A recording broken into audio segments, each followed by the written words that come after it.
As novas alterações que o Senado e a Câmara dos Deputados estão querendo fazer na Lei Maria da Penha são péssimas.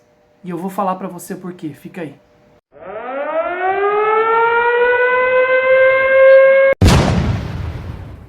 Olá, você está no canal Aliena Não, um canal voltado para a conscientização e luta contra a alienação parental e para divulgação do caso Marcelo Bonifácio, que é este que vos fala. Hoje eu vou falar para vocês a minha opinião sobre as alterações que estão querendo fazer na Lei Maria da Penha. Recentemente, as alterações foram aprovadas pelo Senado e também pela Câmara dos Deputados. Está faltando agora somente a sanção presidencial. E eu quero colocar aqui os pontos nos quais eu discordo, deixando em primeiro lugar bem claro que eu não sou contra a Lei Maria da Penha. Eu acredito que ela é muito importante e ela tem o seu motivo de existir, porque protege, salva e ainda vai salvar muitas vidas de mulheres que necessitam das ferramentas que essa lei oferece. No entanto, existem mulheres que se utilizam de forma inadequada dessa lei para consolidar vingança emocional por terem sido rejeitadas ou por não terem aceitado bem uma separação. E aí é onde está o problema. As mudanças que eles estão querendo fazer favorecem o mau uso da lei, fazendo com que ela possa vir a ser banalizada, como já está sendo, mas com essas novas alterações, ela vai ser ainda mais banalizada, porque vai servir simplesmente de ferramenta para aquelas que querem fazer maldade, deixando as que realmente necessitam desassistidas pela própria lei. As principais mudanças são relativas à concessão da medida protetiva de afastamento do suposto agressor. Para que seja concedida essa medida protetiva, os juízes ponderam alguns fatores. E no entendimento dessas pessoas lá em Brasília que estão pleiteando essa alteração na lei, esses juízes estão colocando obstáculos.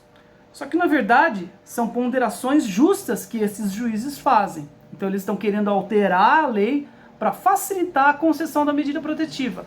E dentro das alterações estão os seguintes pontos: que o juiz vai ter que conceder a medida protetiva independentemente da tipificação penal do crime.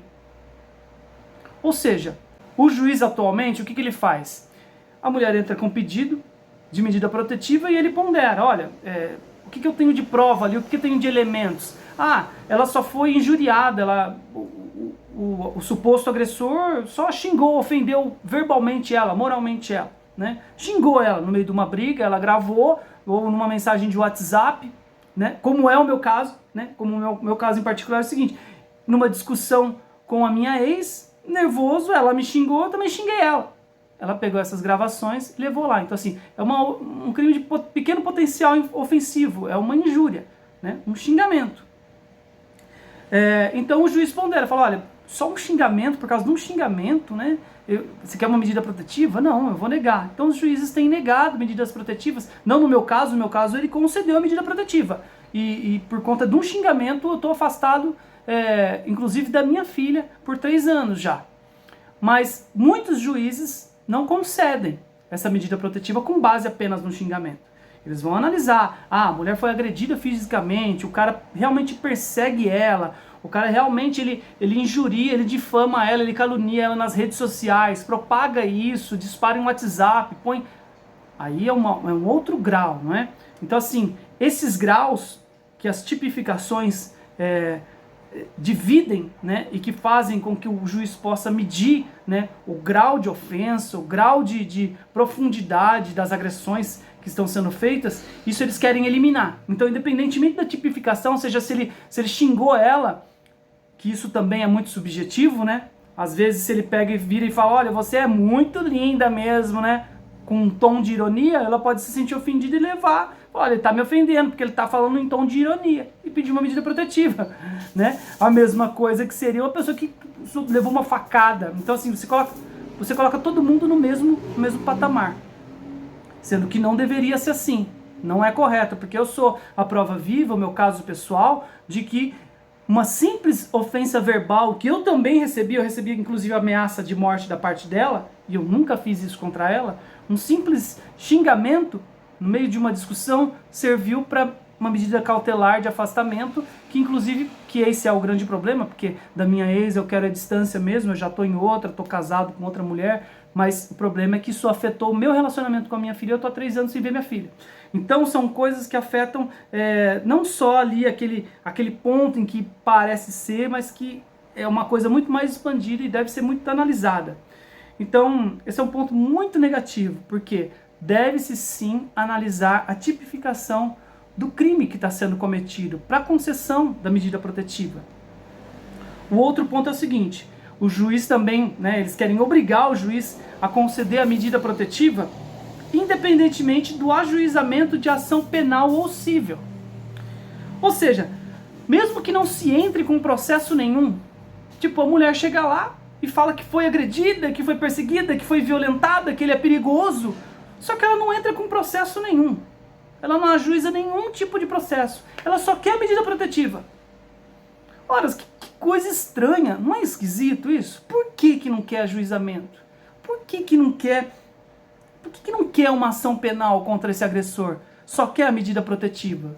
Será que porque se você faz uma ação penal, aí o caso vai ser investigado em profundidade? Será que é por causa disso? Não sei não. Eu acho que é por causa disso aí, né? Muito fácil ir lá pedir uma medida protetiva, afastar o cara, igual no meu caso. No meu caso, ainda por cima, se fosse só o afastamento dela, tudo bem. Mas sabe o que ela fez? Ela pegou e colocou o endereço do meu trabalho como um local que eu deveria ficar afastado. Por quê? Porque nós, mesmos separados, divorciados, nós temos uma empresa e somos sócios. Ela colocou o endereço da nossa empresa, onde eu trabalhava 20 anos com ela. Então assim, é muito grave essa situação. É muito grave. Eu estou há 3 anos afastado, agora vivendo um problema gravíssimo, não só do afastamento da minha filha, mas um problema também financeiro, ocasionado por esse afastamento da minha própria empresa. Então, muito simples, né? Eu não faço processo nenhum, eu só vou lá e peço uma medida protetiva para afastar o cara de mim, afastar o cara dos endereços que eu colocar e pronto, a vingança está estabelecida. Não precisa prestar contas, não precisa ter investigação, eu não preciso dar depoimento mais nenhum, eu não preciso juntar prova nenhuma. Então assim, é um verdadeiro absurdo, isso é inconstitucional, entendeu? Isso é um absurdo você... Bom, vamos continuar aqui, que aí eu vou falar sobre o outro aspecto de que a pessoa que propôs esse projeto de lei aí colocou sobre a medida protetiva não ser uma sanção penal. Mas enfim, depois a gente fala mais no final, que é depois disso aqui. O outro ponto, que o juiz ele tem que conceder a medida protetiva independentemente da existência do inquérito policial, que é muito semelhante à questão do ajuizamento da ação penal ou cível, né? Ela quer me pegar, então assim, eles querem dar o direito da mulher ir lá, pedir uma medida protetiva, conseguir uma medida protetiva contra o cara, entendeu? Sem ter existência de inquérito policial. Por que será, né? No inquérito policial tem investigação, né? A polícia vai querer saber, né? O que está acontecendo, o porquê, qual é o histórico, vai ouvir a outra parte, o acusado, o suposto agressor vai ter o direito de falar também, de juntar provas, de constituir um advogado para defendê-lo, né? Então, é uma coisa assim, é surreal isso daqui. Isso aqui é coisa de louco, isso aqui não é pedir direitos iguais, não é equilibrar, entendeu? Os direitos entre os gêneros. Isso daqui é querer dar superpoderes para essas mulheres. Um poder que está, inclusive, acima da justiça. Porque, basicamente, é um julgamento sumário. É um julgamento sumário. Porque não tem inquérito, não tem ação penal, não tem ação cível, não tem nada. Mas a medida protetiva de afastamento tem. E muitas vezes tem casos, inclusive, de afastar o cara da própria casa. Então, o casal casado. Entende? Casado. Pega, afasta o cara da própria casa dele, com filhos e tal. Claro, existem casos realmente de agressão em que isso tem que realmente acontecer. De agressão verdadeira, de mulheres que realmente sofrem com isso, de mulheres que apanham do marido, que sofrem tortura psicológica, tortura física, enfim. Tem muito tipo de agressão e muita mulher realmente sofrendo, e essa lei é muito importante para essas mulheres. Mas tem também, né, a gente sabe, né, tem também os casos em que as mulheres se utilizam de... Eu conheço um caso, por exemplo, do cara que chegou em casa, encontrou a mulher com outro. O outro era o melhor amigo dele. na casa dele, na cama dele. Aí rolou aquela briga, toda aquela situação. A mulher não foi na Lei Maria da Penha, não fez uma Lei Maria da Penha contra o cara e afastou o cara da casa dele. Entendeu? Olha que situação complicada, entendeu? Em que a mulher chega lá, ela não fala que ela pôs um amante na cama, na casa dela, e o marido dela pegou ela na cama com o amante, entendeu? Então são situações que ocorrem, que acontecem, e das quais essas mulheres se utilizam da Lei Maria da Penha para cometer injustiça. Para cometer injustiça. Enfim, tem mais um ponto aqui, que é o seguinte, que o juiz tem que também, independentemente do registro, tem que conceder a medida protetiva, independentemente do registro de ocorrência. Então assim, a mulher não precisa fazer registro de ocorrência, boletim de ocorrência, não precisa abrir inquérito, não precisa representar isso, ir pro juiz, não precisa virar um processo, entendeu? Não precisa, o juiz não vai poder mais ponderar entre a gravidade das agressões que essa mulher diz que supostamente recebeu. Ou seja, ela simplesmente vai lá na delegacia, pede uma medida protetiva, e essa medida protetiva ela é dada à revelia de todo o processo legal, de toda a investigação que deve ser feita para se poder esclarecer as situações. É como se eu fosse lá e pedisse ao juiz um mandado de prisão para uma pessoa porque eu afirmo que ela cometeu um homicídio, só que sem processo, sem nada, não precisa investigar nada. Ele é um assassino, ou ele é um ladrão, entende? Ou ele é um estelionatário. Prende ele. É a mesma coisa. Só que aí entra a questão que eu falei, que a pessoa que propôs essa lei diz que a medida protetiva de afastamento, ela não é uma sanção penal, ou seja, ela não é, como eu acabei de falar, né, uma prisão preventiva, nada disso. Então assim, ou seja, ela não é uma punição. Mas veja, aí eu vou falar do meu caso. Para mim está sendo uma punição. A medida protetiva para mim foi sim uma pena. E ainda é uma pena que eu estou cumprindo. Porque por conta das falsas denúncias realizadas na Lei Maria da Penha, eu estou afastado há 3 anos da minha filha. Eu estou afastado há 3 anos da minha empresa. A questão do dinheiro na empresa a gente até consegue recuperar, né? Vida que segue. Agora, os 3 anos que eu estou afastado da minha filha, que dinheiro paga isso? Como é que eu recupero os vínculos que estão sendo quebrados pela falta de convivência? Então, para mim, é sim uma sanção. É sim, para mim, uma condenação esses 3 anos que eu já estou passando afastado da minha filha. Ou seja, a medida protetiva, que segundo ela não é uma sanção penal, é para mim, na prática, uma condenação. E não só para mim, para tantos outros pais nesse mundo afora. Então, quem propôs esse projeto de lei? Quem propôs esse projeto de lei foi a ex-senadora e atual ministra do Planejamento, Simone Tebet. E ela argumenta o seguinte, que muitas vezes as concessões desses juízes, né, se baseiam em imposições descabidas. Né? Elas dizem que as argumentações dos juízes para conceder ou não conceder, principalmente para não conceder as medidas protetivas, são incabidas, são equivocadas. Aí abre aspas para Simone Tebet. Exige-se a correspondência criminal dos atos de violência doméstica e familiar, em vez de se respaldar a narrativa da mulher. Valendo lembrar que tratamos aqui de medidas de proteção e não de sanções penais, diz Simone Tebet. Ou seja, ela acha um absurdo o juiz, antes de tomar uma atitude como uma medida protetiva, que obviamente esses juízes que se negam em alguns casos a conceder essa medida protetiva, eles têm noção, não é o caso do meu juiz, mas esses juízes aí que não concedem, eles têm noção da gravidade que isso pode, dos danos que isso pode causar na vida do cara, entende? Então eles ponderam. E ela acha um absurdo esses juízes corresponderem entre o pedido de concessão de liminar de afastamento e os atos criminosos que supostamente ele está sendo acusado. Ora, ele não tem que qualificar isso, quantificar isso e verificar se é pertinente? É um absurdo esses dizeres dela. Valendo lembrar que... Não, aliás... Ela diz que ao invés dele ponderar dessa forma, ele deveria respaldar a narrativa da mulher. A narrativa deveria se respaldar nas provas que ela traz, não na narrativa. Narrativa, até papagaio. Papagaio também fala, entendeu? No entanto, cadê as provas? São necessárias provas. Por que a palavra da mulher tem que valer tanto assim? Mulheres não são suscetíveis de mentir?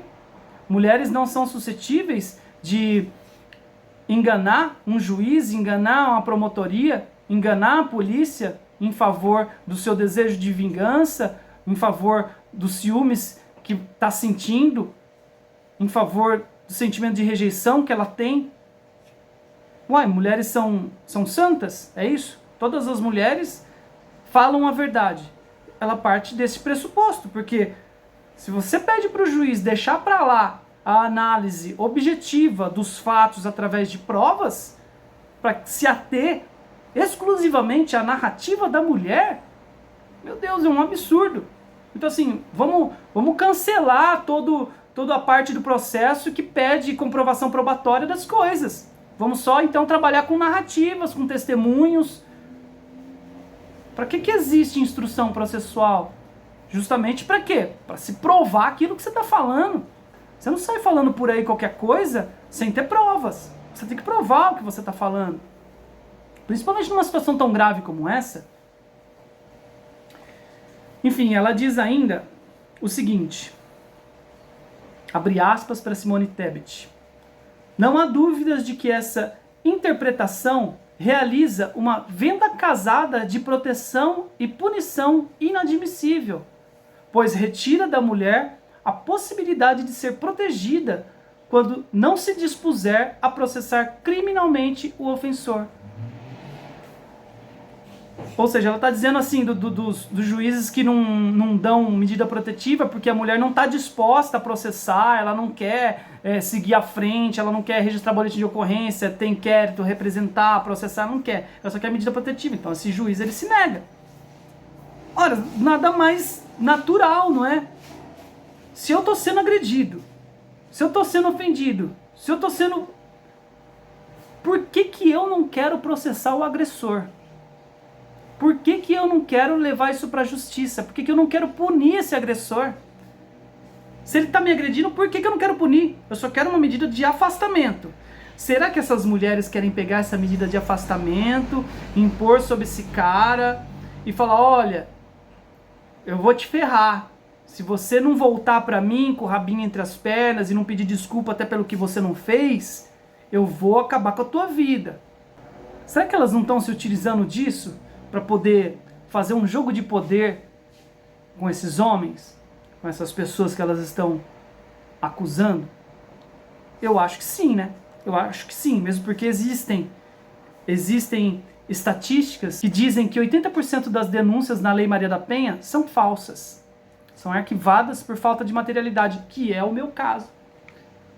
O meu caso foi arquivado por falta de materialidade, ou seja, não tem provas, não tem consistência às acusações. Só que quando isso acontece, a medida protetiva já surtiu seus efeitos nefastos, já destruiu tudo. Se você quer saber mais sobre o meu caso, acompanha aí no canal, procura nas playlists aí, você vai ver os conteúdos que falam a respeito especificamente do meu caso. Enfim, era isso que eu queria colocar para vocês. Discordo em gênero, número e grau dessas alterações que estão sendo propostas. Já foi aprovada pelo Senado, entendeu? E passou também na Câmara dos Deputados, está indo para a sanção do presidente Lula. Nós temos que barrar isso daí. Isso não pode acontecer. Por quê? Porque a Lei Maria da Penha com esses dispositivos que estão sendo colocados aí, com essas alterações, ela está sendo banalizada. Por quê? Ela está sendo utilizada por mulheres que não estão sendo agredidas coisa nenhuma. Essas mulheres estão fazendo mau uso dessa lei para usá-la como ferramenta de vingança emocional. Por conta de ciúmes, por conta de se sentirem rejeitadas, enfim, por tantos outros motivos que não necessariamente terem sido agredidas de verdade. Então o que acontece? Já temos estatísticas aí de 80% de falsas denúncias da Lei Maria da Penha. Daqui a pouco, uma mulher que realmente precisa vai chegar lá, vai tentar e não vai conseguir a proteção. E aí perdeu-se o motivo de existir, porque ao passo que umas realmente precisam e não conseguem, as que conseguem estão utilizando a lei para fazer justamente o contrário do que ela se propõe. Utilizando a lei para fazer injustiça, para fazer maldade, para cometer crime.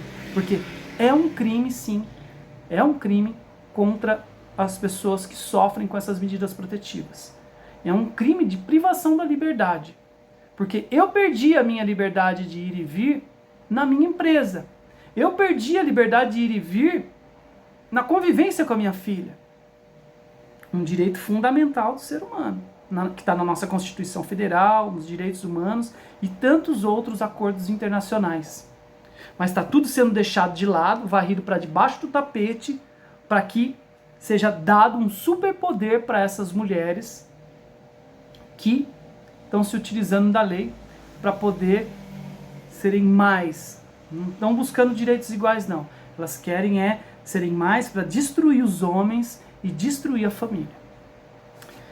Tem também, como eu falei, a Simone Tebet é quem propôs essa lei. Tem também a relatora, a que fez o relatório dessa lei, que ela fez algumas considerações, é a deputada Jandira Fegali, do PCdoB do Rio de Janeiro. Mas isso daí eu vou deixar para um outro vídeo, tá bom? Então você acompanhe aí a playlist chamada Lei Maria da Penha, a Verdade dos Fatos, para que você saiba a minha opinião a respeito do relatório de Jandira Fegali, tá ok? Que Deus nos abençoe e nos proteja de todo o mal. Em nome do Pai, do Filho e do Espírito Santo. Amém. Até o próximo vídeo.